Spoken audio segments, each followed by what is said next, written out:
Hello বন্ধুরা, আসসালামু আলাইকুম। পাপড়ি মাশরুম অ্যান্ড অ্যাগ্রো ফার্মের পক্ষ থেকে সবাইকে শুভেচ্ছা। আশা করি সবাই ভালো আছেন।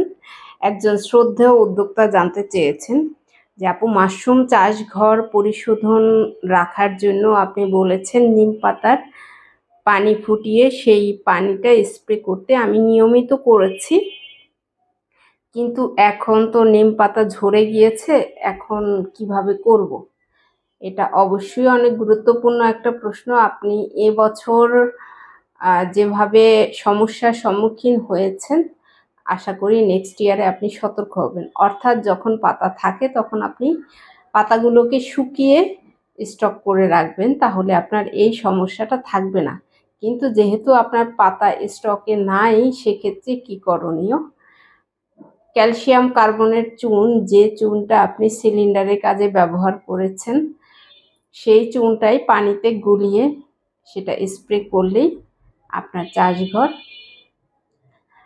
জীবাণুমুক্ত থাকবে। তবে সব থেকে উত্তম নিম পাতার পানিটা, নিম পাতার ফুটানো যে পানিটা, সেটা সব থেকে উত্তম। যখন আপনি সংগ্রহে নেই তখন আপনি অনেকেই মনে করে থাকেন যে খাবার চুন, হয়তো এটা খাবার চুন না, ক্যালসিয়াম কার্বনেট চুন অর্থাৎ পাথরের চুন। এই চুনটাই আপনি পানিতে গুলিয়ে তারপরে সেটা স্প্রে করলেই জীবাণুমুক্ত হবে। আশা করি ভিডিওটি যারা জানতেন না তারা জেনে নিতে পারবেন ভিডিওটি দেখে, কারণ অনেকেই এখন পাতা পাবেন না বা পাতা সংগ্রহে রাখেননি, নতুন চাষ শুরু করেছেন, তাদের ক্ষেত্রেও এই ভিডিওটি অত্যন্ত গুরুত্বপূর্ণ। ভালো থাকুন, সুস্থ থাকুন এবং নিজ ঘরে ঘরে মাশরুম চাষ করে নিজের পুষ্টির চাহিদা মিটিয়ে তুলুন।